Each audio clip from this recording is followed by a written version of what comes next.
Assalamualaikum warahmatullahi wabarakatuh.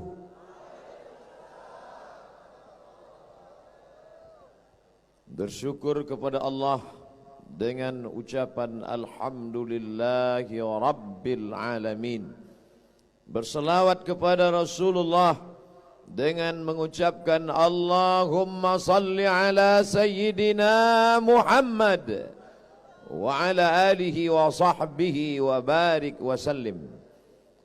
Yang amat berhormat Datuk Menteri Besar Negeri Kelantan, Datuk-datuk, datin-datin, hadirin hadirat, alim ulama, ashabul fadilah, yang besar tak dihimbau gelar, yang kecil tak dapat disebut nama. InsyaAllah kita semua dimuliakan Allah Subhanahu wa ta'ala. Amin ya rabbal alamin. Kalaulah boleh diibaratkan cawan, maka petang tadi dia sudah penuh berisi dengan air oleh sahibul fadilah al-mukarram Al-Ustaz Azhar Idrus. Kemudian selepas maghrib tadi dipenuhkan lagi dengan air ilmu yang menyejukkan sahibul fadilah Al-Ustaz Ahmad Dasuqi hafizahullah wa saddada khutah. Cawan gelas sudah penuh, maka tiba masa Ustaz Abdul Somad tinggal tumpahnya saja lagi. Jadi kalau nampak kawan nanti di sebelah tertidur tumpah air liur, maklum sajalah.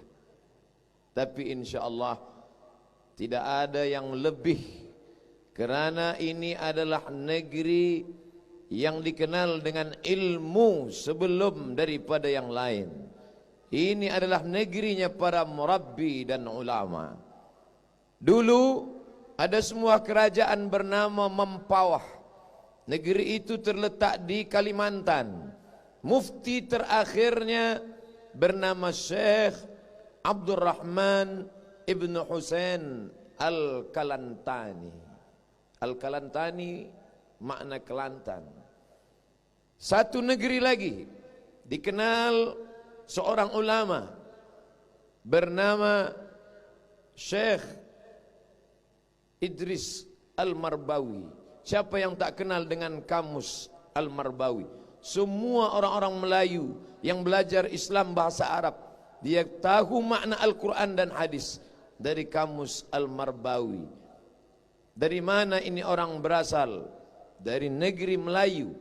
Tapi ada yang terlupa bagi setengah orang. Ini ulama besar daripada Universiti Al-Azhar Kaherah, tapi belajar pertama kali dari seorang ulama bernama Tok Kenali Al-Kalantani, orang Kelantan. Apakah sampai hari ini negeri Kelantan masih menghasilkan ulama? Ya, 40 lebih pondok-pondok. Dan petang tadi saya mengunjungi melawat salah satu pondok, yaitu pondok Al-Madrasah Ad-Diniyah Al-Bakriyah. Maka mereka yang tadi belajar nahu, saraf, balaghah, mantik, bayan, ma'ani, badi', fiqh, usul fiqh, mazhab syafi'i, aqidah Asy'ari, tasawuf Junaid Al-Baghdadi, Abu Hamid Al-Ghazali.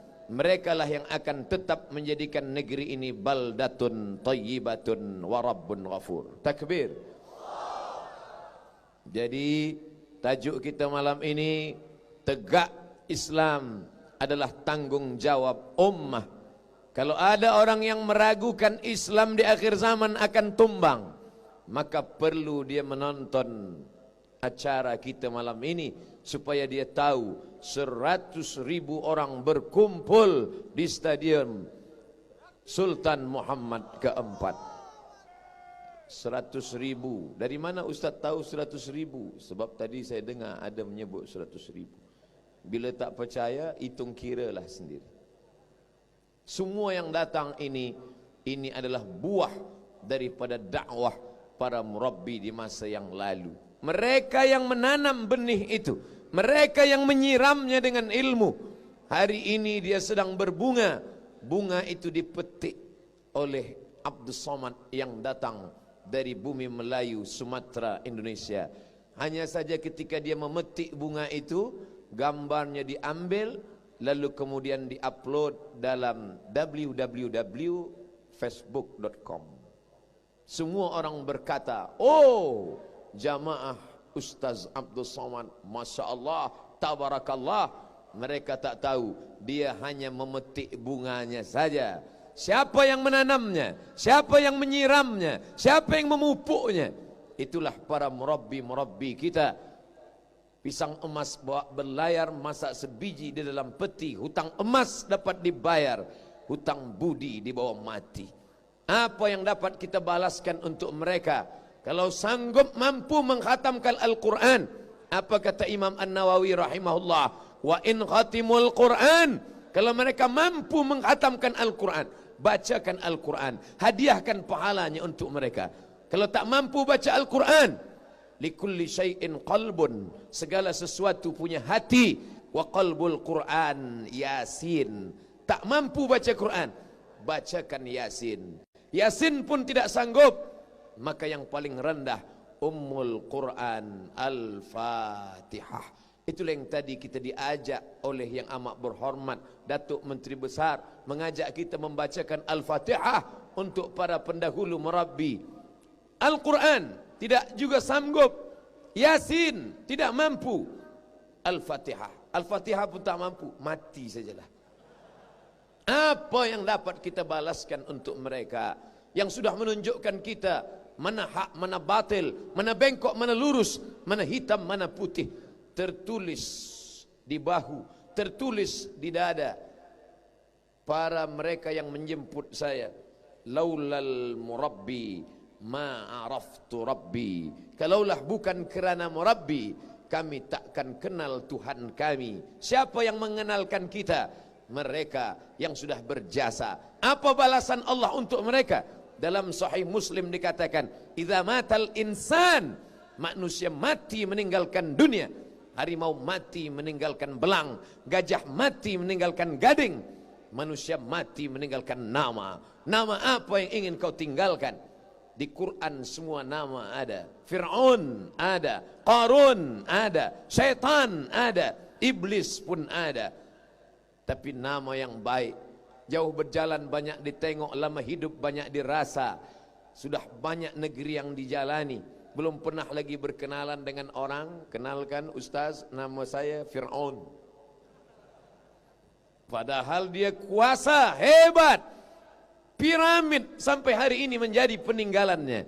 Tapi bukan itu yang dikenang. Yang dikenang adalah bagaimana menegakkan agama Allah. Tegaknya agama Allah hari ini adalah tanggung jawab kita bersama.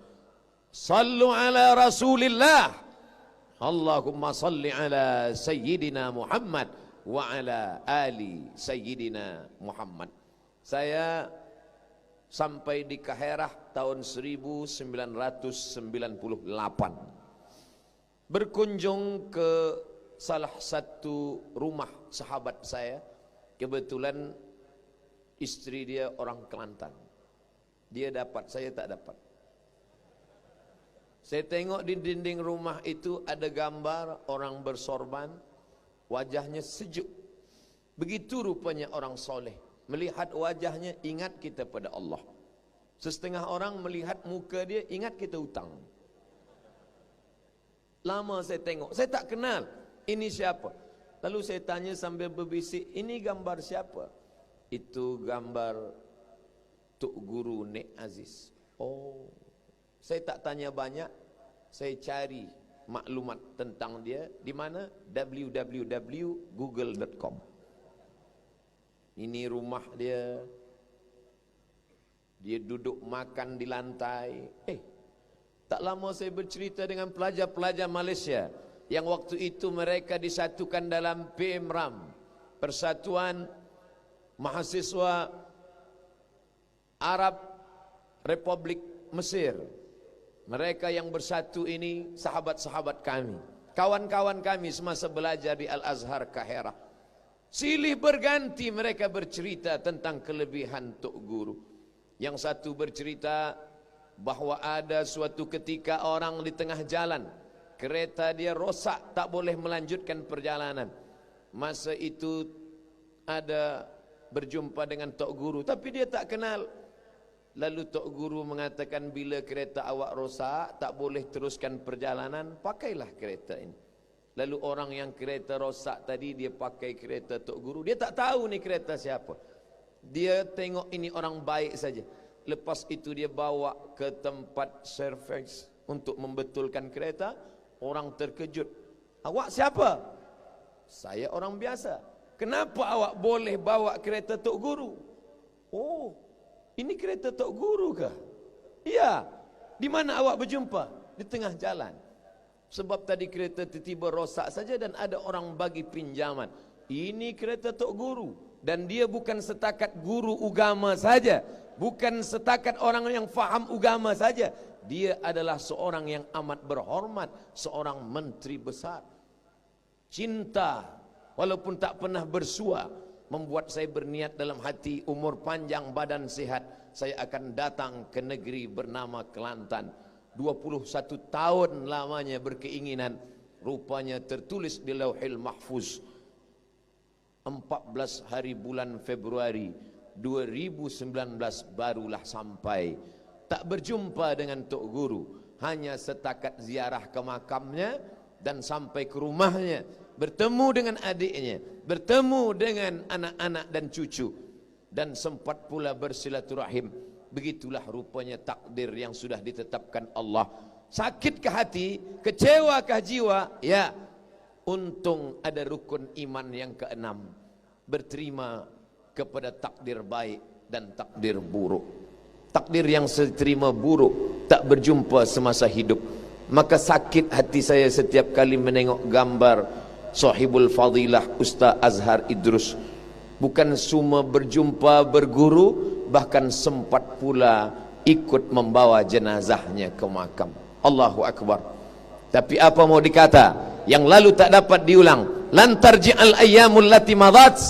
Hari yang lalu tak dapat diulang. Menetes air mata darah tak boleh diulang. Apakah Al-Faqir Abdul Somad layak disebut sebagai murid? Maka suatu ketika saya mencari video tanya jawab, soal jawab. Bolehkah kita dianggap murid bila kita tak berjumpa, bila kita tak mengambil ilmu secara langsung, direct? Kita hanya dengar kajinya, kita hanya tonton YouTube-nya, kita hanya pandang videonya, tengok gambarnya. Apakah kita dianggap murid? Allah berikan jawaban melalui lisan Al-Habib Umar bin Hafiz, Sahibul Fadilah, ulama besar dari Tarim Hadramaut, pimpinan Majlis Darul Mustafa. Seorang bertanya kepada Habib Umar bin Hafiz radhiyallahu an, "Hai Habib Umar bin Hafiz, ya, saya mendengar tazkirah, menonton tazkirah, tapi saya tak jumpa orangnya, tak belajar kepada dia langsung. Apakah saya dianggap sebagai murid?" Apa kata Habib Umar bin Hafiz?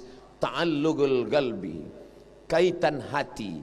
Bila engkau ada cinta, bila engkau ada suka, engkau ikut ilmunya, engkau amalkan tazkirahnya, maka engkau pun dianggap sebagai murid.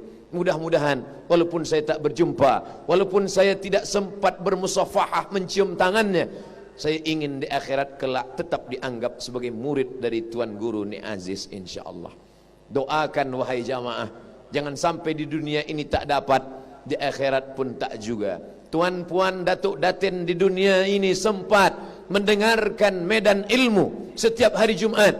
Hari ini Abdul Somad tepat hari Jumat, tidak pernah diminta, tidak pernah diharap, tapi selalu memohon kepada Allah. Rupanya ditakdirkan Allah dimuliakan dalam majlis ini. Mudah-mudahan di akhirat nanti kita bersua pula dalam surga Jannatul Firdaus bersama Sayyidina wa Maulana Muhammad sallallahu alaihi wasallam.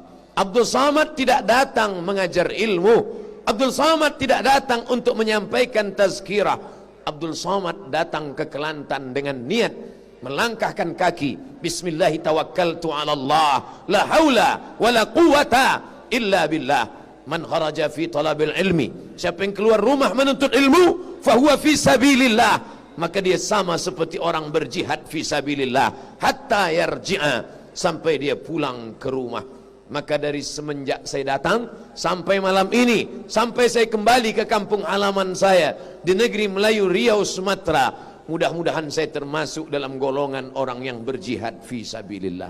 Amin ya rabbal alamin. Apa pelajaran yang boleh diambil Ustaz Abdul Somad dari Tuan Guru? Abdul Somad hanya mengajar tazkirah di masjid. Abdul Somad dikatakan orang ulama, walaupun belum sampai pada tingkat itu. Abdul Somad disebut orang ulama, padahal ia hanya mengambil pendapat ulama. Wa qala Muhammad bin Idris Asy-Syafi'i, wa qala Malik bin Anas, wa qala Imam Abu Hanifah, wa qala Imam Nawawi, wa qala fulan, wa qala fulan. Disangka orang ulama, padahal ia hanya mengutip, mengambil pendapat para ulama. Ada ulama tapi tidak umara, ada umara tapi tidak ulama. Yang lebih parah, dua-duanya tidak. Tapi Tok Guru, kedua-dua itu ada dalam dirinya. Untuk apa dia genggam kekuasaan?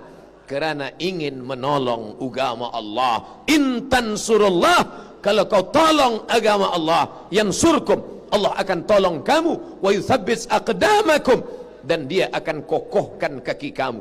Selama ini bila berkata tentang ulama dan umara, siapa contohnya? Sayyidina Abu Bakar Siddiq, Sayyidina Umar ibn al-Khattab, Sayyidina Uthman ibn Affan, Sayyidina Ali, Sayyidina Umar bin Abdul Aziz. Apa kata orang? Itu dulu, itu kalangan salaf, itu 1400 tahun lampau. Mana contoh zaman modern? Mana yang hidup hari ini? Bila Abdul Somad ditantang orang bercerita tentang ulama dan umara, mengalir dalam satu hembusan nafasnya fatwa dan amar, perintah dan ilmu. Siapa contoh zaman modern? Hari ini alhamdulillah kita boleh menjawab. Bila zaman dulu ada ulama dan umara dalam satu kata, satu langkah, Umar, Abu Bakar, Uthman, Ali, Umar bin Abdul Aziz. Bila kita disoal orang, beri saya contoh yang hidup di zaman modern, kita dapat menjawab, Datuk Tuan Guru Tok Nik Abdul Aziz. Nik Aziz, pernahkah engkau berjumpa dengan dia wahai Abdul Somad? Memang belum lagi, tapi tazkirah pernah sekali. Bisa kita jawab, boleh kita jawab. Kerana apa? Kerana ada contoh di zaman modern, zaman sekarang. Ada setengah orang menggambarkan bahawa kita orang yang istiqamah dalam hukum hakam Islam, kita akan tertinggal dengan negeri lain. Bahkan saya pun sempat terbayang, belum pernah menginjakkan kaki ke negeri Kelantan. Mungkin di Kelantan ni orang naik unta semua, tapi manakala sampai, Masya Allah, kereta besar, motor besar, gedung besar, orang pun besar-besar. Di mana letak kekurangannya? Di mana letak kekurangannya? Tidak ada kekurangan sama sekali. Dua-duanya dapat. Fid dunya hasanah wa fil akhirati hasanah. Betul kata Nabi SAW. Engkau kejar dunia, akhirat belum tentu singgah.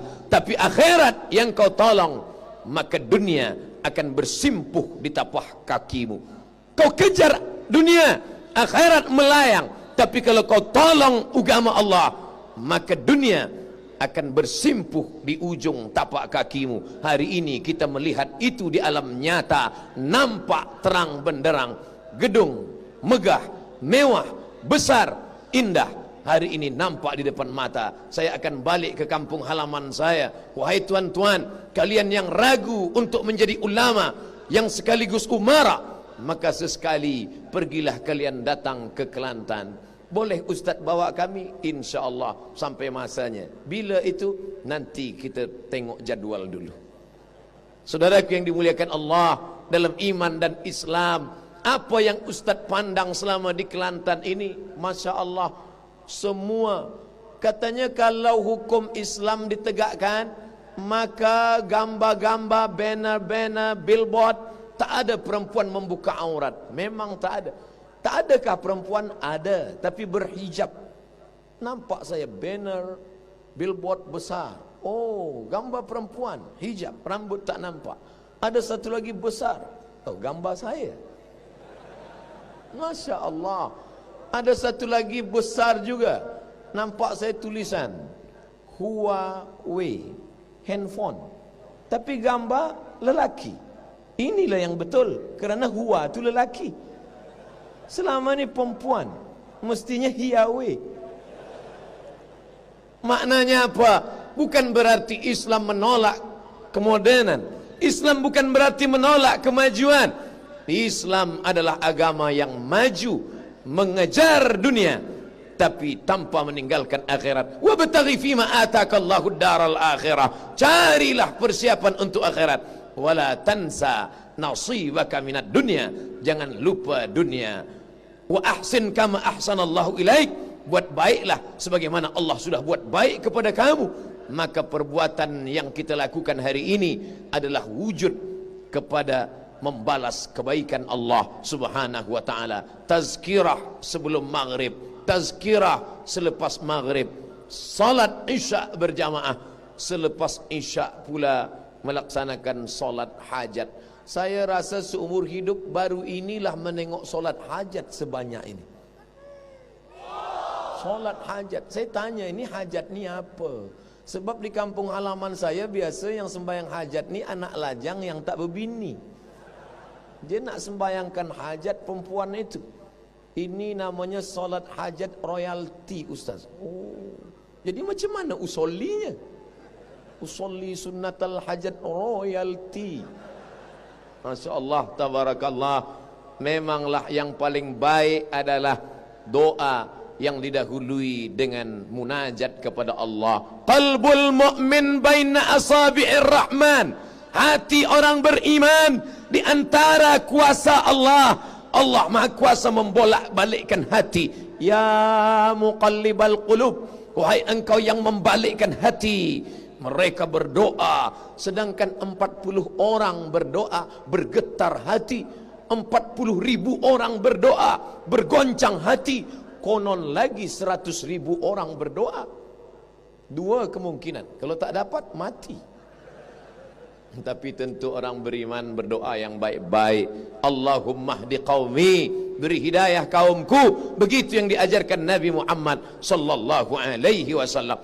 Ada orang setengah manusia yang berpahaman, bila orang menegakkan syariat Allah, maka yang tidak Islam, yang non muslim, yang tak seakidah akan mati, akan terbunuh.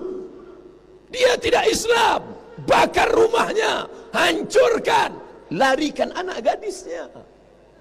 Ini siapa yang menyebarkan kepalsuan seperti ini?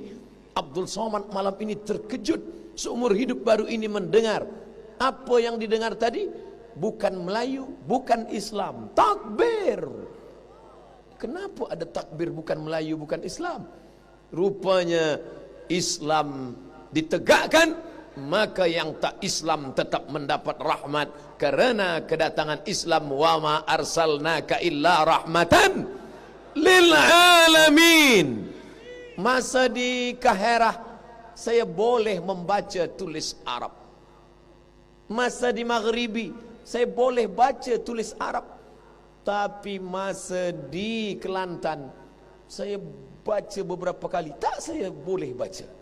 Kenapa tak boleh? Rupa bahasa Cina, tulis huruf Arab. Apa maknanya? Apakah Muslim semua di Kelantan ini? Tidak, Ustaz Somad. Saudara-saudara kita yang Tionghoa ada, saudara kita yang negeri Hindu, Buddha, Kristian ada.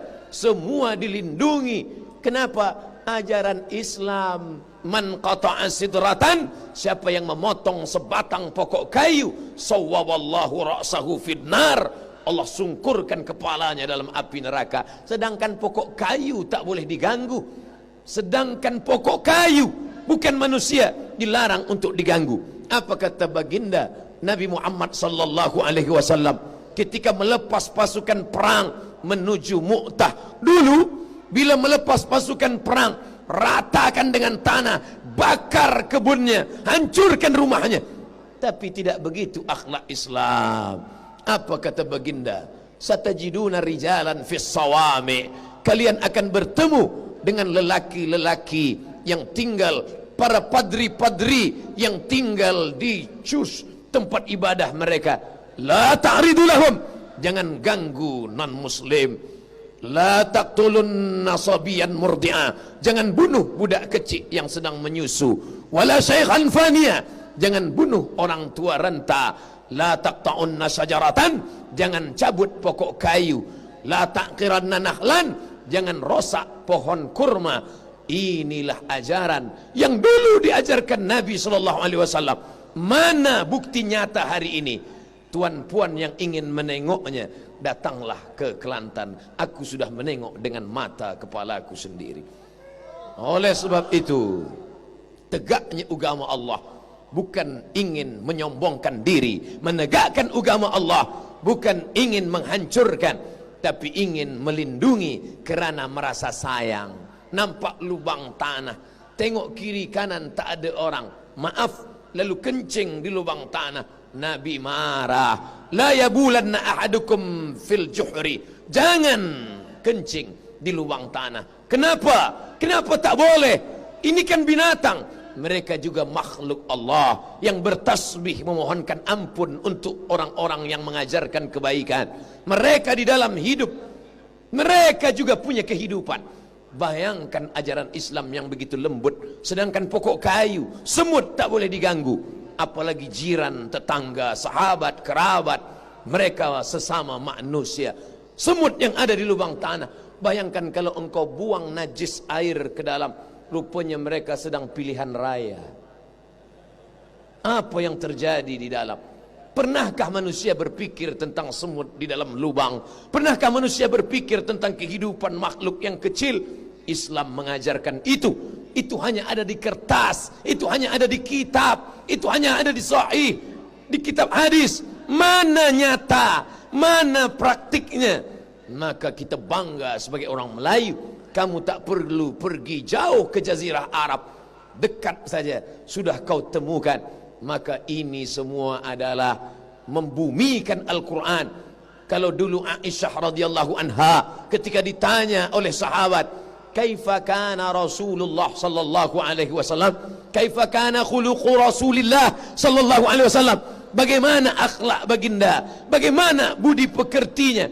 Apa kata Sayyidatuna Aisyah radhiyallahu anha? Kana khuluquhul Quran, akhlaknya adalah Al-Quran, akhlaknya adalah Al-Quran. Al-Quran berjalan di atas muka bumi, Al-Quran yang ditatbikkan. Al-Quran bukan cuma dituliskan di dinding masjid dengan kaligrafi yang indah. Al-Quran bukan hanya diucapkan, dibacakan oleh qari dengan suara yang melambung tinggi, nahawan, bayati, sowa, sika, jaharka, ras. Tapi Al-Quran yang diabadikan dalam amal yang nyata. Wasariqu, as-sariqu, pencuri lelaki, wasariqatu, pencuri perempuan, faqta'u aydiyahuma, potong kedua tangannya. Itu hanya ada dalam Quran.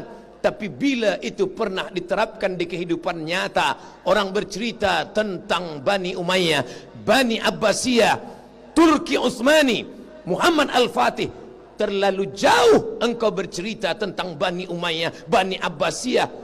Cukup engkau datang pelajari sejarah. Ternyata yang mulia Sultan Muhammad yang kedua, Sultan negeri Kelantan, sudah pernah menerapkan hukum itu beratus tahun silam. Allahu Akbar.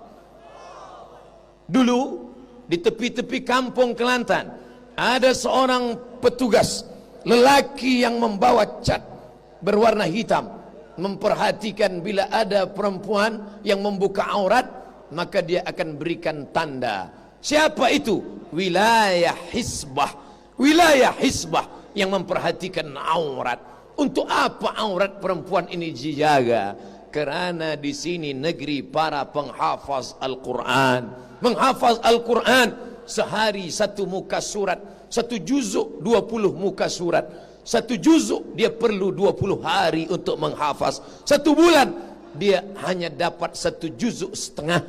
Tapi hafazan anak kita hilang kerana melihat lutut terbuka.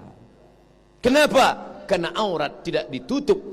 Itulah guna mengapa aurat ditutup, mengapa perempuan menutup kepala, karena menjaga kehormatan. Wahai perempuan yang memakai niqab, engkau sudah menjaga kehormatanmu. Perempuan yang memakai niqab, bila diolok-olok, diejek oleh lelaki, bahkan mungkin perempuan yang tidak berniqab, tidak bercadar, mengoloknya. Kenapa engkau pakai niqab? Tak cukupkah hanya hijab saja? Maka jawab dengan lembut, aku memakai niqab bukan menjaga pipiku dari cahaya matahari. Aku memakai niqab cadar bukan untuk menjaga hidungku. Lalu untuk apa? Aku untuk menjaga mata lakimu, supaya tak memandang kepada yang tidak mahram. Nampaklah ajaran Islam. Islam bukan ingin merendahkan perempuan. Islam dengan ajaran hijabnya bukan ingin menjatuhkan perempuan, tapi Islam ingin mengangkat darajah perempuan dengan kedudukan yang tinggi. Buah yang diletakkan di atas meja untuk santapan para orang-orang yang mulia dibungkus dengan plastik.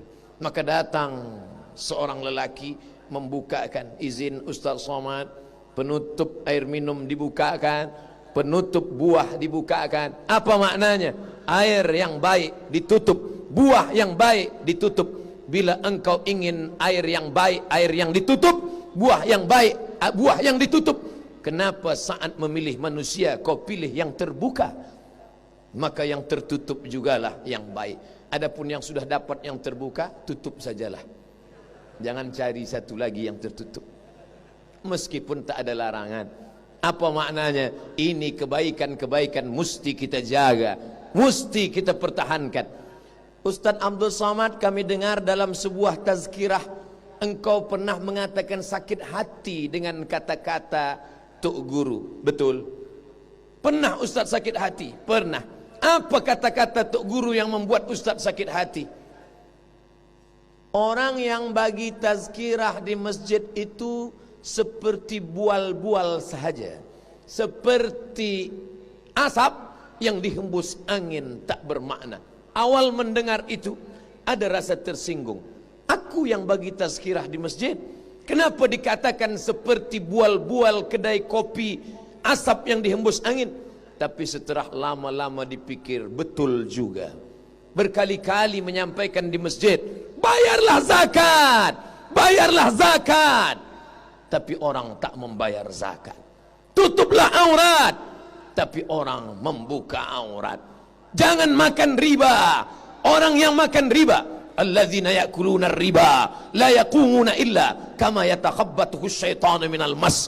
Sesiapa yang makan riba, maka nanti di akhirat dia akan bangkit di padang mahsyar seperti orang bangkitnya orang yang diganggu syaitan, orang yang diruqyah, matanya liar, suaranya menggelegar.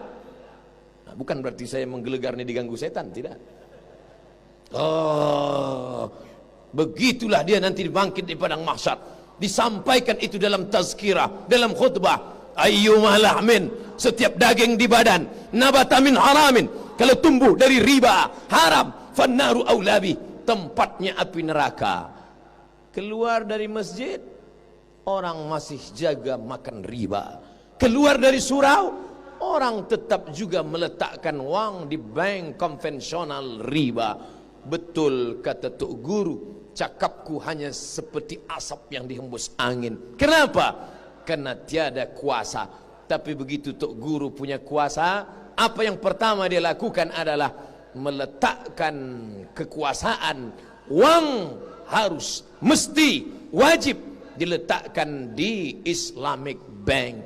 Merata-rata negeri bangkit mereka membuka Departemen Islamic Bank. Walaupun bank konvensional, mereka buka satu khas untuk membela. Kenapa?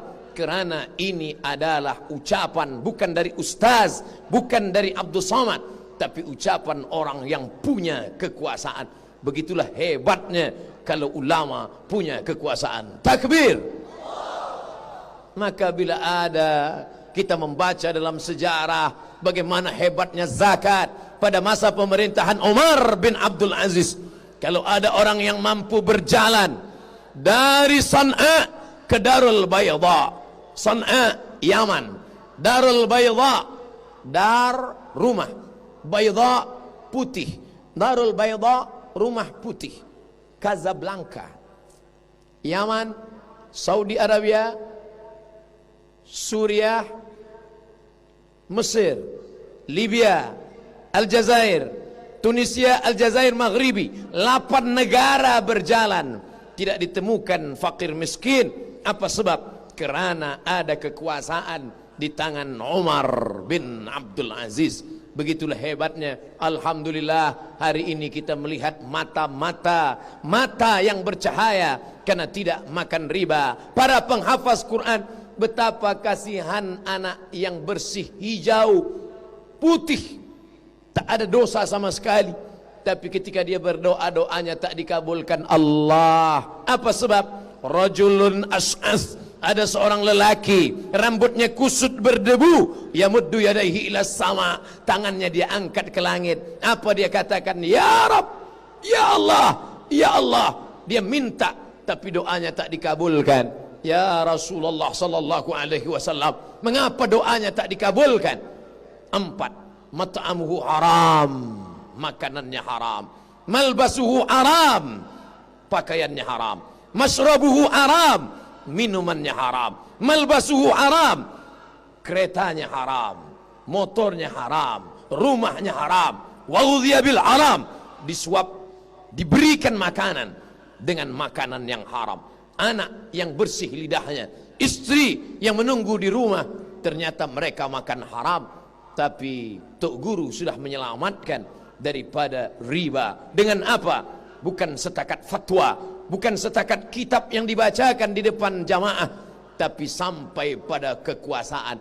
Begitulah hebatnya umat yang sudah dibina oleh para ulama, oleh para murabbi sampai hari ini. Satu yang masih membuat terganjal dalam pikiran Al-Faqir Abdul Somad, dulu gambar itu disimpan di komputer, di laptop. Rumah berwarna hijau yang penuh dengan kesederhanaan. Ingin membuktikan apakah rumah ini hanya dulu, atau hanya museum, atau hanya gambar saja. Jangan-jangan rumah ini sudah berubah sekarang. Petang tadi sampai ke rumah yang sama seperti yang ada dalam gambar dilihat beberapa tahun yang lampau. Bahkan sampai masuk ke dalam. Inilah rumah Tok Guru wahai Abdul Somad. Inilah dulu tempat beliau hidup bersama anak, bersama keluarga. Hari ini engkau datang menyaksikan, ambil gambar, langsung upload, update status. Aku sudah sampai ke tempat yang dulu ingin kulihat. Penantian selama 20 tahun lamanya. Seorang yang amat berhormat, menteri besar, puluhan tahun punya jawatan, tapi apa yang terjadi? Hidup dengan penuh kesederhanaan. Dalam dirinya ada 2, dia ulama, dia umara. Dalam dirinya ada 2, dia seorang alim, dia juga seorang amir. Dalam dirinya ada 2, dunia dapat, akhirat pun dapat. Dalam dirinya ada 2, zuhud. Selama ini zuhud dibayangkan orang yang berpakaian kuyak, tak ada kuasa, tak ada tenaga. Siapa orang zuhud? Itulah orang yang macam nak mati saja. Ada seorang lelaki duduk di tepi pasar, macam orang akan menjemput kematian. Lalu kemudian Aisyah radhiyallahu anha bertanya, "Man hadzal rajul?" Siapa laki-laki ini? Apa jawab mereka? "Azhadun nas." Inilah orang yang paling zuhud. Inilah orang yang paling zuhud di antara kami. Sayyidatuna Aisyah marah. Wa kana Umar ibn al-Khattab azhadan nas. Umar bin Khattab itu orang paling zuhud. Dia zuhud, tapi bukan begini zuhudnya. Bagaimana zuhud yang benar? Idza masya asra, kalau berjalan langkahnya tegap. Wa idza takallama asma, kalau bicara suaranya lantang. Wa idza daraba auja, kalau memukul pukulannya keras. Itu ada pada diri Tok Guru. Dia punya kekuasaan, dia punya jawatan, dia punya kedudukan, tapi tetap dengan penuh kesederhanaan. Inilah yang susah untuk kita temukan di alam nyata. Bercerita tentang Umar bin Abdul Aziz, ya, dia pada masa salafun salih, tapi zaman modern Mana kesederhanaan itu? Hanya ada di tinta di atas kertas. Mana zuhud itu? Hanya ada dalam kitab Risalah Qushairiyah. Hanya ada dalam kitab Qut Al-Qulub Abu Talib Al-Makki. Hanya ada dalam kitab Madarijus Salikin. Hanya ada dalam kitab Bidayatul Hidayah. Hanya ada dalam kitab Ihya Ulumuddin. Yang nyata mana? Adakah orang zuhud itu Tuan Guru? Ada. Mana dia? Dulu. Sekarang tak ada lagi. Sama macam dinosaurus. Tak ada wujudnya lagi di atas muka bumi. Tapi hari ini melihat dengan nyata, ternyata zuhud itu ada. Itu yang dijanjikan Nabi Muhammad sallallahu alaihi wasallam. Wa may yartadda minkum an dinihi.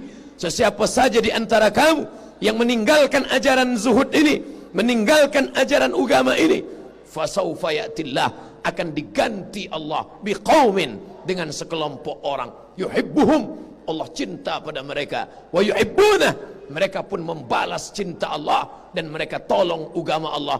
La yakhafuna fillah laumata laim, mereka tak takut sedikit pun terhadap caci maki, sumpah serapah. Allah yang memuliakan mereka. Mereka tak pernah peduli pada pujian manusia. Orang yang sudah sampai pada tingkat zuhud, bagi dia tiada beza antara haters and lovers. Kita kadang dan mengata aku adalah zuhud, tapi bila selesai tazkirah masih lagi tengok ada tak yang bagi tanda aku adalah zuhud. Ustaz Abdul Somad ni bicara zuhud, tapi malam ni dia pakai baju elok. Ni sebab takut sejuk, angin kencang. Kalau biasa selapis saja. Untuk apa engkau tumpuk baju banyak-banyak? Sebanyak-banyak baju, sekaya-kaya orang, setinggi-tinggi kuasa, baju hanya 3 lapis saja. 1 di dalam, 1 di tengah, 1 di luar. Kalau sampai 4 itu bukan kaya, demam.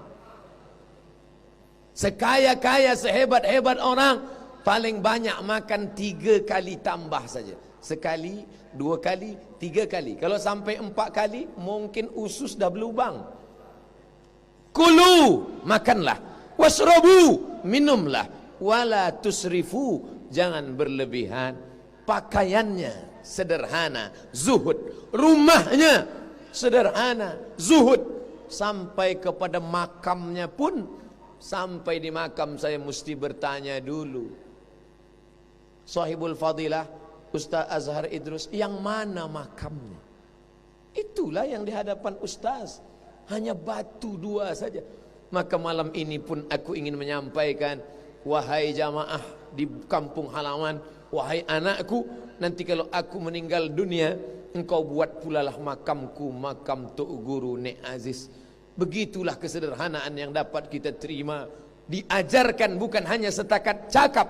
Lisanul al, perbuatan afsah min lisanil maqal, lebih menyentuh, lebih sampai ke hati manusia daripada kata-kata. Kadang kata-kata bukan main lagi. Marilah kita zuhud, marilah kita hidup bersusah-susah, marilah kita hidup rupa cincin emas 3. Mana zuhud itu?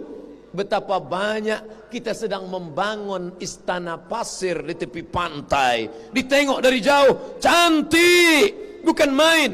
Tapi begitu datang ombak sekali sapu hilang. Kata-kata kita hilang kerana perbuatan kita. Tok Guru tidak memberikan tazkirah menggelegar. Dia sampaikan dengan tenang, tapi masuk ke dalam hati manusia. Kenapa Ustaz Somad kalau memberi tazkirah macam marah, macam mengamuk? Sedang keras pun suara kadang orang tertidur. Tok Guru lembut saja, orang semuanya menganga menengok. Kalau orang mendengar tazkirah menganga, bukan cuma ilmu masuk, lalat pun masuk. Lepas Jumat, hari Jumat, dia bagi tazkirah. Ustaz tahu dari mana? Saya tonton di YouTube, saya dengar. Oh, Masya Allah, saya nak tiru gaya Tok Guru, style Tok Guru. Esok pun saya buat. Assalamualaikum warahmatullahi. Jamaah sekalian, marilah kita jaga hidup ini. Tertidur jamaah. Engkau belum sampai makam itu Abdul Somad. Dia makamnya sudah sampai heart to heart. dari hati ke hati. Engkau baru sampai LML, MLM, multi level marketing, mulut ke mulut. Belum menyentuh hati, wahai Abdul Somad. Dia sikit saja kata-kata hikmah sudah sampai ke hati manusia. Kenapa? Karena dia memandang ittaqu firasatal mu'min, pandang firasat orang beriman.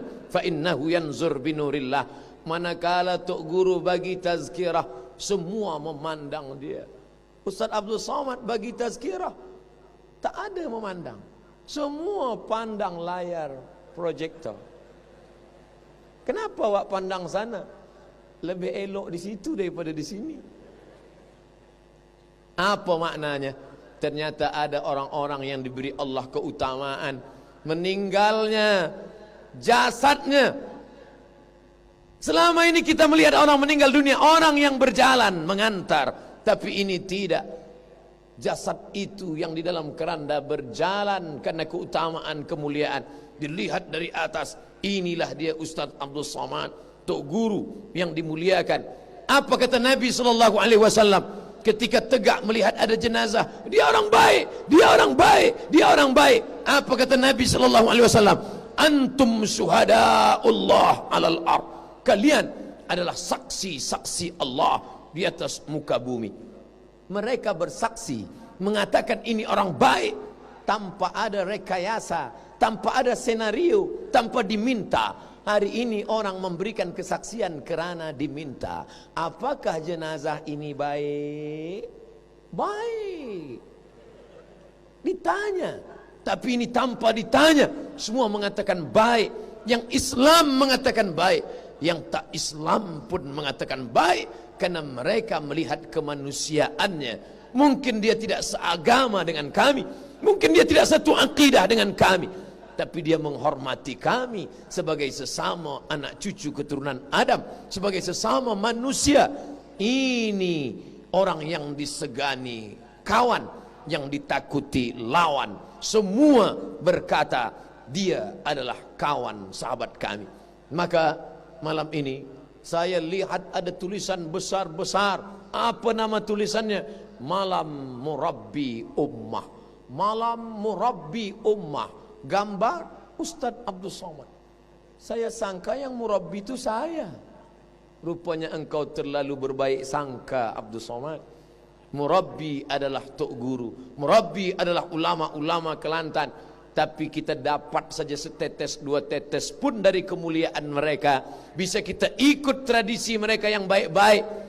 Dalam diri mereka ada keulamaan, dalam diri mereka ada keamiran, dalam diri mereka ada kekayaan hati, dalam diri mereka ada zuhud. Hari ini kita sedang rayakan itu, kita sedang bangkitkan cerita itu. Ini Ustaz Somad memuji-muji orang, mana boleh. Pujian itu hanya milik Allah. Yang tak boleh memuji orang hidup. Orang hidup tak boleh dipuji. Nabi SAW bila ada orang memuji dia, dia ambil pasir, dia siramkan.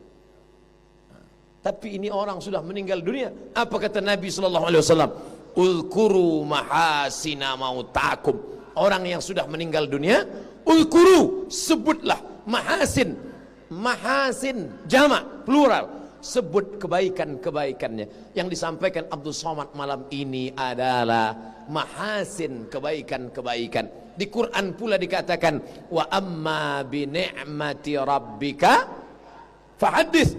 Ceritakan nikmat. Makan, nikmat. Minum, nikmat.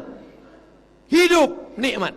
Adakah nikmat yang lebih nikmat daripada hidup bersama Nabi Muhammad sallallahu alaihi wasallam? Kami tak hidup dengan Nabi. Nabi sudah meninggal dunia. Kau tak hidup dengan Nabi, tapi kau hidup dengan penerus Nabi. Siapa dia? Al-ulama warathatul anbiya. Ulama, pewaris, pengikut yang menerima warisan Nabi. Nabi tak meninggalkan kursi emas. Nabi tak meninggalkan harta benda. Mana yang dia tinggalkan? Taraktu fikum amraini. Ku tinggalkan dua saja. Intamasaktum bihima, kalau kamu pegang yang dua ini, lan tadillu abada, kamu tak akan sesat untuk selamanya. Kitab Allah, Al-Quran, wa sunnati, sunnah Rasulullah sallallahu alaihi wasallam. Tapi kita tak boleh kembali ke Quran dan Sunnah. Kita tak cukup ilmu untuk itu. Maka Al-Quran berkata, fas'alu ahla dzikri. Tanya orang yang tahu, tanya para alim ulama. Maka alim ulama tempat kita bertanya. Siapa mereka? Al-ulama warathatul anbiya, ulama yang mengikut para nabi, ulama yang seperti nabi. Bagaimana nabi? Nabi punya kekuasaan selama di kota Makkah Al-Mukarramah. Dia tak ada kuasa. Nabi tidak solat di samping Ka'bah. Tidak boleh solat berjamaah di samping Ka'bah dengan suara kuat. Bismillahirrahmanirrahim. Alhamdulillahi Rabbil Alamin. Kenapa tidak boleh? Kerana Nabi tidak ada kekuasaan. Datang Abu Jahal, datang Abu Lahab, mencekik lehernya, menyungkup kepalanya. Mereka siram dengan kotoran unta. Karena tidak ada kekuasaan. Tapi begitu dia pindah ke kota Al-Madinah Al-Munawwarah, maka dia ada kuasa. Saat itu dia katakan, layan tayanna, mereka yang tidak salat ke masjid, mereka yang meninggalkan surau, mereka yang tidak datang berjamaah, layan tayanna, berhenti, jangan ulang lagi. Kalau tetap mereka sembahyang di rumah, mereka tidak meramaikan salat berjamaah, la uharriqanna alaihim buyutahum, aku akan bakar rumah mereka. Aku akan bakar rumah mereka. Begitu Nabi berkata. Kenapa Nabi berkata demikian? Karena ada kekuasaan. Inilah hadis yang tak pernah disampaikan Abdul Somad. Belum pernah lagi Abdul Somad selesai salat, Assalamualaikum warahmatullahi, Assalamualaikum warahmatullahi, layantahyanna, jangan sembahyang di rumah. Siapa yang di rumah, aku bakar rumahnya. Ustaz, sebelum Ustaz bakar, kami bakar duluan. Dia tak ada kuasa. Oleh sebab itu maka ad-din, agama, maka ditulis oleh Imam Al-Mawardi, meninggal tahun 450 Hijrah, dalam kitab Al-Ahkam As-Sultaniyah, hukum hakam kesultanan, hukum hakam kekuasaan. Apa tugas daripada amir, penguasa? Ra'id din wad daulah, menjaga agama yang paling utama, wad daulah, dan negara, kedua-duanya dijaga. Ra'id din, menjaga agama, wad daulah, agama dijaga dengan adanya bakal-bakal pemimpin masa depan. 41 pondok, 40 lebih pondok tempat belajar agama, itu sudah cukup untuk menggantikan mereka di masa akan datang. Dikirim mereka ke Al-Azhar Kahera, dikirim mereka bahkan di kampung halaman kami, di Universiti Islam Negeri Sultan Syarif Qasim Riau, salah seorang penuntut pelajar baru tadi bersua, Ustadz Abdul Somad. Saya adalah pelajar Ustadz dulu semasa di Pekanbaru Riau. Oh, dari Kelantan ya. Memang Kelantan. Rupanya inilah dulu 4 tahun yang lampau ingin membawa saya ke Masjid Muhammadi. Hari ini doa itu dikabulkan Allah. Semua ada saatnya. Sa'ah wa sa'ah. Kadang kita terlalu cepat ingin meminta, tapi kata ilmu Allah, ini saatnya wahai Abdul Somad. Andai wahai penuntut yang pernah ingin membawa Abdul Somad ke Kelantan, mungkin dulu engkau kecewa, tapi hari ini Allah mengobati kekecewaanmu. Andai 4 tahun lampau aku datang, belum tentu seramai ini, kerana belum viral lagi. Tapi hari ini begitulah indahnya rencana Allah Subhanahu wa ta'ala, melimpah ruah, berkumpul orang banyak. Dari Sabang saya bertausiah sampailah ke Papua, 8 jam, 9 jam baru sampai di Papua. Tapi baru di Kelantan inilah bertemu dengan orang yang agak berbeza. Selepas khutbah Jumat tadi, kami duduk di belakang sejenak, tunggu supaya agak sunyi, supaya Ustaz boleh keluar. Sebab bila tak tunggu sunyi keluar, mungkin tangan boleh tercabut. Sebab saking banyak orang nak bersalaman. Tunggu sekejap, datanglah seorang tuan, Ustaz Abdul Somad. Ahlan wa sahlan, selamat datang di negeri Kelantan. Saya dah siapkan Ustaz 4. 1, tanah beserta rumah. 2, surau. 3, kelas. Yang keempat ni boleh terima, boleh tidak. isi rumah. Dengan syarat Ustadz mahu duduk di sini, datang sekali-sekali pun tak apa. Rasa-rasanya seumur hidup belum pernah orang menyampaikan macam ini. Ini hanya ada di Kelantan. Gambarnya dah diambil dah disimpan. Saya sampaikan ke Tuan Imam, ini tuan kita yang berbaik hati, ini Tuan Imam, tolong Tuan Imam kelola ini dengan baik. Al-Faqir Abdul Somad mungkin saat ini masih sibuk lagi. Apa pelajaran yang diambil? Kalau engkau punya ilmu, tegakkan agama Allah dengan ilmu. Ilmu tak ada dengan kekuasaan, tegakkan agama Allah dengan kekuasaan. Ilmu tak ada, kekuasaan tak ada. Nih tuan, dia punya harta, ini tanah, ini surau, ini masjid, ini kelas. Buka tahfiz Quran. Inilah yang akan menolong di hadapan Allah Subhanahu wa ta'ala. Infakkan, wakafkan anakmu. Berapa anakmu? 3. Yang satu menjadi doktor, yang satu menjadi pilot, yang satu kau wakafkan untuk menolong agama Allah. Hafiz Al-Quran. Oh, saya tak nak anak saya hafiz Quran. Nanti bila dia hafiz Quran, dia tak ada kerja. Saya tak ingin anak saya hanya jadi imam sembahyang tarawih saja. Siapa yang mengatakan bila anakmu hafiz Quran, lalu dia tak boleh menjadi pilot, tak boleh menjadi doktor yang boleh mengobati penyakit, tak boleh menjadi lawyer, tak boleh menjadi businessman? Maka di Kelantan ada program tahfiz sains. Dia tahfiz, dia hafaz Quran, tapi dia juga faham sains. Dia hebat dalam dunia, dia juga berprestasi dalam bidang akhirat. Dia memang lawyer, tapi dalam kepalanya ada Quran dan Sunnah. Dia memang doktor penyakit, tapi dia juga paham hadis. Dia seorang yang memiliki harta. Dia pilot. Ustaz Somad, ada pilot kita dari Kelantan, tapi juga hafaz Al-Quran. Masya Allah. Selama ini bila kita naik pesawat kapal terbang, yang kita dengar suara music. Tapi bila pilot yang hafaz Quran ini, kita sampai ke atas, apa yang kita dengar? Bismillahirrahmanirrahim. Yasin. Kenapa tak surah yang lain? Sebab angin kencang.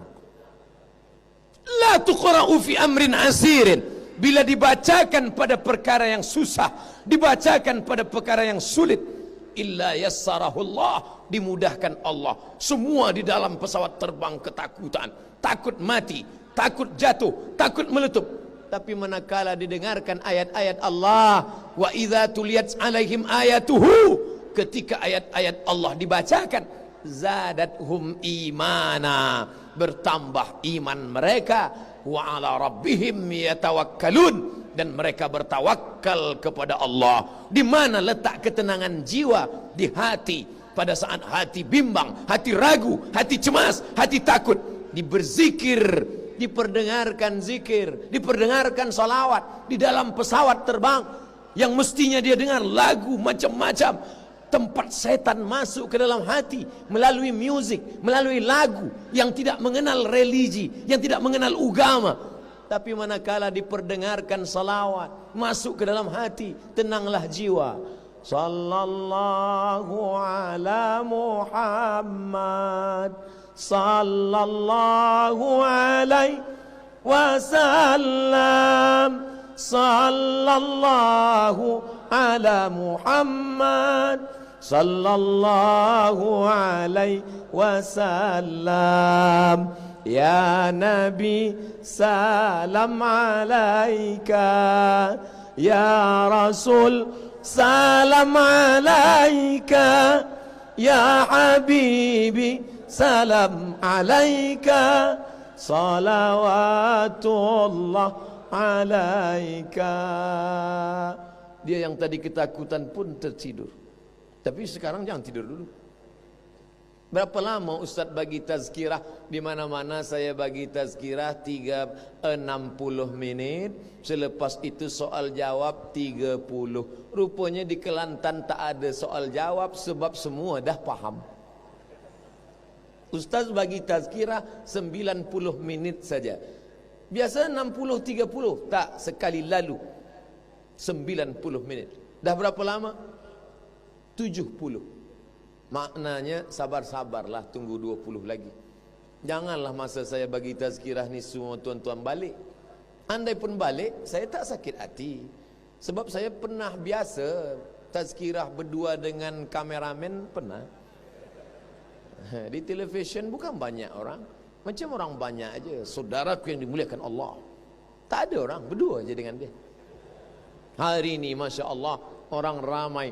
Apa yang membuat Ustaz Somad tak takut menengok orang ramai? Dari tadi Ustaz kenapa pandang ke sana dengan pandang ke sana saja? Kenapa tak pandang ke sana? Bila saya tengok wajah sahibul fadilah Ustaz Azhar Idrus, hilang bahan saya. Hari ini saya macam orang ikut musabaqah ceramah. Saya khawatir lepas ni mereka dah bagi penilaian. Ustaz Abdul Somad C. Na'udzubillah. Saudaraku yang dimuliakan Allah Subhanahu wa taala, apa yang membuat Ustaz Abdul Somad tidak merasa takut, tidak merasa cemas datang kemari? Karena yang ku datangi ini adalah saudara-saudaraku, dan saya sedang bersilaturahim. Man ahabba ibsatalahu fi rizqihi, siapa yang ingin lapang rezekinya, wa yunsa'alahu fi atharihi, panjang umurnya, falyasil rahimahu, hendaklah dia menyambung, menghubungkan tali silaturahim. Dulu datuk ibu saya, datuk mak saya, sebelum tahun 1900 merantau dari Sumatera sampai ke Kedah, lama di Kedah, singgah ke Kelantan, dari Kelantan menyeberang ke Patani, sampai di Patani belajar kepada Syekh Wan Mustafa. Selepas itu dibawa ke Makkah Al-Mukarramah, 7 tahun di Makkah, kembali lagi ke Sumatera, berdekat dengan Sultan Melayu Asahan, dibelilah sebidang tanah. Itulah tempat kelahiran kami sampai anak cucunya. Jadi lama saya berpikir, apa yang membuat saya sampai ke Kelantan hari ini, dan esok pula kami akan terus ke Ipoh dan ke Kedah. Tak lama lagi diizinkan Allah akan sampai pula ke Patani. Sebenarnya mungkin ini hanyalah doa dari datuk-datuk kami dulu. Saat itu mungkin mereka berdoa kepada Allah, ya Allah, negeri yang pernah aku lalui ini, negeri tempat aku pernah menuntut ilmu ini, hendaknya adalah salah satu dari cucu cicit keturunanku akan sampai kemari. Dan doa itu dikabulkan Allah pada Februari 2019 ini. Begitu jugalah hendaknya kita berniat baik. Hari ini Abdul Somad memberikan tazkirah, diberi kesempatan oleh yang amat berhormat, maka Abdul Somad berharap 20-30 tahun akan datang, cucu cicit Abdul Somad datang pula bersilaturahim kemari. Mereka akan menunjukkan gambar, ini gambar datuk kami dulu Abdul Somad tahun 2019 pernah bagi tazkirah di Stadium Sultan Muhammad keempat. Ini gambar dia. Oh, betul. Masa dia bagi tazkirah kami ikut mendengar, kata yang kecil-kecil yang hadir hari ini, kata budak-budak yang datang malam ini, kami pun ikut dengar. Ini datuk engkau Abdul Somad, ya. Mana dia sekarang? Dah mati dimakan cacing tanah. Tapi semua yang di Kelantan mengirimkan Al-Fatihah untuk almarhum Abdul Somad. Al-Fatihah. Jangan baca sekarang. Itulah yang kami inginkan. Yang diinginkan hidup ini apa? Menginginkan harta, binasa.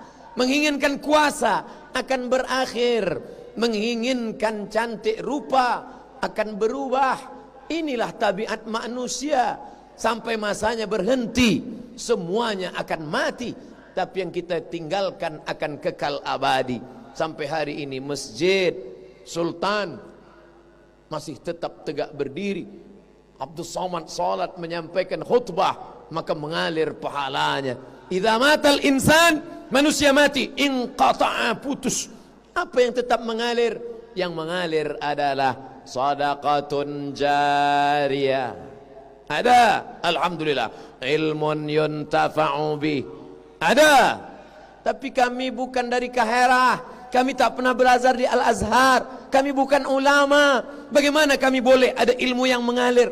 Hanya perempuan biasa, Sebelum tidur dia sampaikan ke anaknya, anakku, sebelum tidur berwuduklah, selepas berwuduk solatlah witir, selepas itu berdoalah supaya tidurmu itu jangan diganggu syaitan. Kau baca Al-Fatihah, Qul huwallah 3 kali, Qul a'udzu falaq sekali, Qul a'udzu nas sekali, Al-Fatihah sekali, ayat kursi sekali. Kau hembus ke tapak tangan, kau sapu ke muka, ke kepala. Diamalkan anak, anak berpesan kepada istri, diamalkan istri, istri berpesan kepada cucu menantu.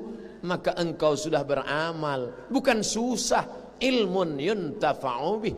Engkau mungkin bukan seorang ulama besar, tidak dipandang oleh manusia, tapi satu orang dapat hidayah kerana lidahmu. Ayyahdiyallahu bika rajulan wahidan, satu orang dapat hidayah kerana engkau, khairum min humurin na'am, lebih baik daripada engkau memiliki seekor unta yang merah. Engkau bukan ulama, engkau bukan ahli fatwa, engkau hanya tahu mengajak orang ke surau, mengajak kebaikan, meletakkan anak ke pondok supaya dia boleh membaca kitab, supaya dia berakar ke bawah, berpucuk ke atas. Itulah yang tidak akan patah dipukul ombak, dihempas gelombang. Itulah pokok kayu yang besar yang tidak akan patah diterpa angin puting beliung. Sekarang kemana air deras? Ke situ generasi ini hanyut. Datang mazhab Hambali hanyut, datang mazhab Maliki hanyut, datang mazhab Hanafi hanyut, menyalah-nyalahkan mazhab Syafi'i, mengatakan amal ini bid'ah kerana tidak punya fondasi yang kuat. Bagaimana kalau mereka mendalami ilmu di pondok, nahu, sarab, hafaz di kepala mereka, 1000 bait syair matan alfiyah bersarang di kepala mereka. Kalamuna lafzun mufidun kastaqim ismun wa fi'lun thumma harfunil kalim. Terus ustaz tak hafaz lagi, itu saja ada dalam kepala mereka. Dia baca matan takrib, khatam matan takrib, dia naikkan kepada Fathul Qarib. Selesai Fathul Qarib, dia baca I'anatul Talibin, khatam I'anatul Talibin, dia baca Al-Mahalli, dia pindah ke kitab yang lain, Raudatul Talibin wa Umdatul Muftin. Selesai itu dia tengok pula kitab Al-Majmu' Syarah Muhazzab. Setelah matang mazhab Syafi'inya, setelah kokoh mazhab Syafi'inya, baru dia baca Bidayatul Mujtahid wa Nihayatul Muqtasid, Imam Ibn Rushd, Muqaranatul Madhahib, perbandingan mazhab. Yang paling tua Hanafi, nomor 2 Maliki, nomor 3 Syafi'i, nomor 4 Hambali. Dia tidak akan menyalah-nyalahkan orang kerana dia tahu perbandingan mazhab. Dia tidak akan membid'ahkan orang. Ini krisis kita adalah persaudaraan sesama ahlus sunnah wal jamaah, berkelahi dalam satu surau hanya kerana orang menjaharkan zikir. Yang satu berzikir subhanallah, subhanallah, subhanallah, subhanallah. Dia tak bersetuju. Menurut saya tak boleh. Ini ayatnya, wadhkur rabbaka fi nafsika, sebutlah Tuhanmu dalam hatimu, jangan kuat-kuat. Masing-masing ada dalil. Yang berzikir jahar, dalilnya Sahih Muslim dari Sayyidina Abdullah bin Abbas radhiyallahu anhuma, kanal jahru bidzikri fi ahdin Nabi sallallahu alaihi wasallam. Dari mana Abdullah bin Abbas tahu bahwa salat sudah selesai? Kerana dia mendengar suara zikir takbir dari dalam masjid. Itu menunjukkan suara itu kuat. Allahu Akbar, Allahu Akbar, Allahu Akbar, Allahu Akbar. Bila yang berzikir jahar dibid'ahkan oleh yang berzikir sir, yang sir pula marah dengan yang zikir jahar, lalu berkelahi sampai bertinju di dalam masjid, maka orang bertanya, mengapa mereka berkelahi dalam masjid? Gara-gara berzikir. Untung kita tak ke masjid. Rusak umat ini, hancur persatuan kita. Wa'tasimu bihablillah, berpegang teguh dengan tali Allah, Al-Quran dan Sunnah. Wala tafarraqu, jangan berpecah belah. Kenapa ada kalimah wala tafarraqu? Bukankah cukup satu kata saja? Wa'tasimu bihablillah, berpegang teguh dengan Quran dan Sunnah, titik.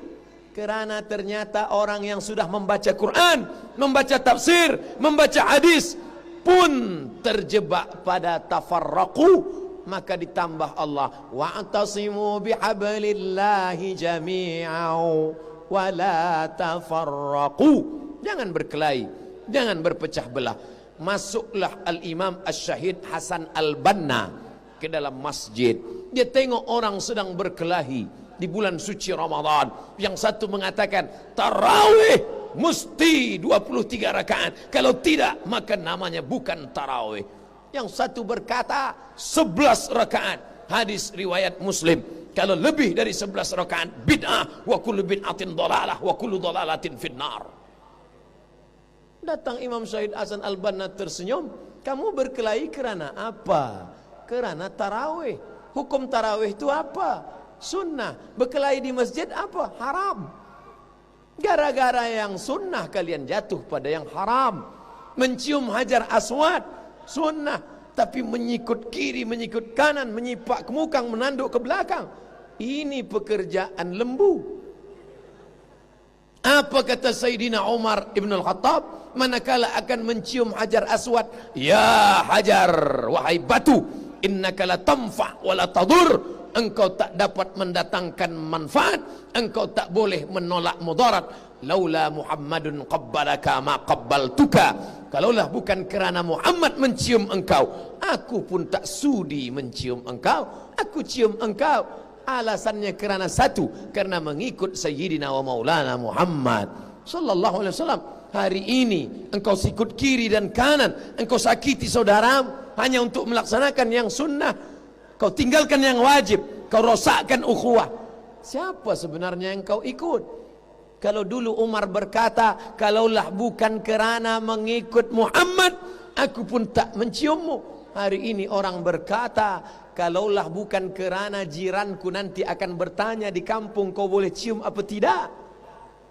Apa sebenarnya yang terjadi dengan kita? Itu tidak akan terjadi di tengah masyarakat Kelantan. Kenapa? Selama masih berpegang kepada ilmu. Tidak ada kata-kata terlambat. Dalam Islam tidak dibatasi. BA 22 tahun, Master 30 tahun, 24 tahun, PhD 27 tahun. Itu bukan sistem Islam. Islam mengajarkan utlubil ilma, tuntut ilmu, minal mahdi, dari buayan, ilal lahdi, hingga ke liang lahat. Bahkan sampai akan mati pun kita tak berhenti menuntut ilmu. Tetap dibisikkan ke pangkal telinga, laqinu mautakum, talkinkan ke telinga orang yang akan mati, la ilaha illallah. Laki-laki, sampaikan kepada istrimu, wahai buah hati belayan jiwa, bila sampai ajalku tiba, tolong kau bisikkan ke telingaku nanti, la ilaha illallah. Maka nanti bila tengok dia agak sakit sikit, mula dia lah, belum lagi. Kau nak cepat saja aku mati. Apa sebenarnya makna daripada talqin? Talqin tak lain tak bukan adalah menunjukkan bahawa kita tidak pernah berhenti belajar. Abdul Somad ke Kelantan mungkin tidak belajar baca kitab, mungkin tidak telaki pada ulama, tapi dia mengambil pelajaran dari setiap detik pandang yang dilihat, yang ditengok. Man salaka tariqan, siapa yang melalui suatu jalan, yaltamisu fihi ilman, lalu dia mengambil ilmu, sahalallahu lahu bihi tariqan ilal jannah, maka Allah akan mudahkan jalannya menuju surga. Lalui suatu jalan, ambil pelajaran di sana. Apa pelajaran yang diambil malam ini? Lelaki dengan perempuan tidak bercampur, tidak ada ikhtilat. Di sini lelaki semua, di sini perempuan semua, di sini lelaki semua, di sini perempuan semua. Maka wahai kaum muslimin yang ingin membuat acara, yang membuat program besar, kalian tengoklah program malam ini. Ambil gambar dari atas, lihatlah bagaimana. Kalau ingin membuat sesuatu yang besar, tirulah yang sudah dilakukan di Kelantan ini. Tazkirah baik, tapi kadang orang ramai kita tak tahu di hadapan kita ada orang sebab gelap gelita.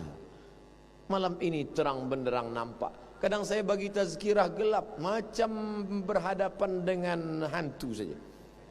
Tapi malam ini terang, Masya Allah, Tabarakallah, nampak semuanya, nampak batasannya, nampak semua yang hadir. Ini semua apa maknanya? Kita ambil pelajaran-pelajaran yang baik-baik. Kadang di tempat lain orang tidak fokus untuk mendengarkan. Kenapa? Ustaz tak nampak, kecil sebesar nasi. Tapi hari ini nampak. Yang ingin terus direct, yang ingin daripada monitor, yang ingin nampak dari atas, semuanya ada. Apa maknanya? Bahwa kita diajarkan untuk mengambil pelajaran dari hal sekecil-kecil pelajaran. Man salaka tariqan, lalui suatu jalan, yaltamisu fi ilman, ambil ilmu yang bermanfaat di sana. Kami ini sudah tua ustaz, tak boleh lagi mendengar, tidak boleh mendengar, melihat. Ada terjemah menggunakan bahasa yang lain, maka kita boleh melihatnya. Manfaatkan teknologi, gunakan untuk menuntut ilmu, sehingga sampai pada masanya kita tergolong orang-orang yang selamat daripada kejahilan, insyaallah. Amin ya rabbal alamin.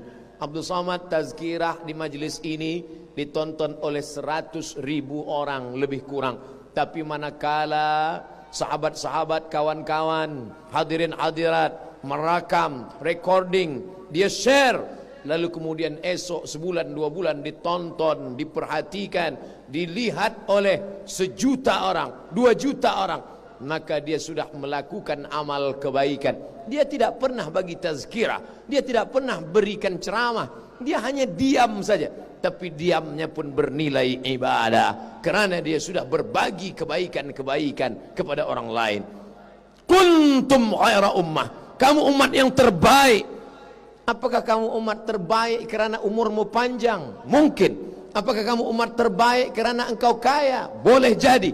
Tapi yang jelas dalam Quran, kuntum khaira ummah, kamu umat terbaik. Sifatnya ada 3. Ta'muruna bil ma'ruf, ajak orang buat baik. Buat sebuah community.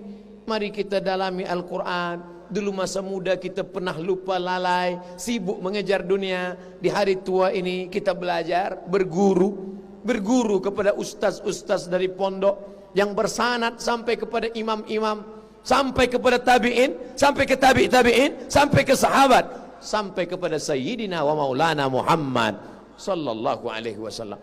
Jangan hanya setakat internet saja. Dulu mereka bersanad. Sanad saya dari Imam Bukhari, Imam Bukhari dari Abdullah bin Maslamah, Abdullah bin Maslamah dari Malik bin Anas, Malik bin Anas dari Abu Zinad, Abu Zinad dari Al-A'raj, A'raj dari Abu Hurairah, Abu Hurairah dari Nabi Muhammad SAW, Nabi Muhammad dari Jibril, Jibril dari Allah. Dulu begitu. Orang sekarang, kamu dapat dari mana? Saya terus saja dari Nabi. Mana boleh? Sanad tak ada. Sami'tu YouTube, waqala Google. Bagaimana? Man la syaikha lahu fasyaitanu syaikhuhu. Kalau hanya setakat membaca, sila. Setakat mendengar, boleh. Tapi ingat, internet tidak boleh membezakan mana khawarij, mana murji'ah, mana hasyawiyah, mana syiah, mana qadariyah, mana jabariyah. Internet tidak boleh menunjukkan mana yang hak, mana yang batil. Maka kita mesti berguru, tanyakan kepada tuan-tuan guru, tanyakan kepada alim ulama. Alhamdulillah, datang para ulama kemari. Orang di negeri lain masuk neraka jahanam, boleh jadi kerana tidak ada tazkirah. Bangkit di padang mahsyar, ditanya oleh Allah, hai fulan bin fulan, mengapa engkau tidak kenal Islam? Kerana tidak ada tazkirah. Kami jahil, tapi di Kelantan tazkirah merata-rata di masjid. Banyak penuntut ilmu dari Jordan, dari Suriah, dari Maghrib, dari Dimash, dari Yaman, Hadramaut. Maka tidak ada alasan sedikit pun, tak ada hujjah antara kita dengan Allah untuk mengatakan aku jahil. Jangan sampai seperti pepatah orang Melayu. Apa kata mereka? Bagaikan ayam mati di lumbung padi. Lumbung padi tempat orang menuai padi. Padi dikumpul untuk setahun. Tiba-tiba ayam masuk ke dalamnya dan mati dalam kelaparan kerana hanya tidak mahu dan tidak mau tahu. Kalau ada orang yang tidak tahu, bagi tahu. Yang susah adalah orang yang tidak mahu tahu. sehingga diam saja, tidak mengambil kepedulian. Dulu ulama-ulama kita tok kenali pergi ke Makkah Al-Mukarramah, ulama kita, tok guru kita pergi ke India, selepas itu terus ke Al-Azhar, master baru kembali. Zaman susah, kapal laut. Hari ini tazkirah di tepi rumah pun tak didengarkan. Apa yang akan kita bawa menghadap Allah? Iqra'ul Quran, baca Al-Quran. Fa innahu ya'ti yaumal qiyamah. Quran akan datang pada hari kiamat. Syafi'an li ashabi. Dia akan memberikan syafaat pada orang yang membacanya. Al-mar'u ma'aman ahab. Orang akan bersama dengan siapa yang dia cintai. Engkau cinta pada Quran, Quran akan bersama dengan engkau. Engkau cinta kepada Nabi, Nabi akan bersama dengan engkau. Engkau sayang kepada ulama, ulama akan membela engkau. Engkau sayang kepada handphone, insya Allah handphone pun akan bersama engkau. Insya Allah handphone yang merakamkan recording malam ini tercatat juga sebagai kebaikan amal saleh. Semoga harta umur kita semuanya berguna sebagai bekal menghadap Allah Subhanahu wa taala. Amin ya rabbal alamin. Ala hadhihi niyyah wa kulli niyatin salihah. Saya awali tadi pukul 10, sekarang pukul 11.30. 90 menit kita bersama. Mudah-mudahan 90 menit kebersamaan ini menghantarkan kita ke surga bersama Nabi Muhammad sallallahu alaihi wasallam. Ala hadhihi niyyah wa kulli niyatin salihah. Al-Fatihah. A'udzu billahi minasy syaithanir rajim. Bismillahirrahmanirrahim. Alhamdulillahi rabbil alamin. الرحمن الرحيم مالك يوم الدين إياك نعبد وإياك نستعين اهدنا الصراط المستقيم صراط الذين أنعمت عليهم غير المغضوب عليهم ولا الضالين آمين اللهم أوصل ثواب ما قرأناه إلى علمائنا الأئجلاء. Sampaikanlah pahala bacaan yang sudah kami baca kepada para ulama kami, para murabbi kami.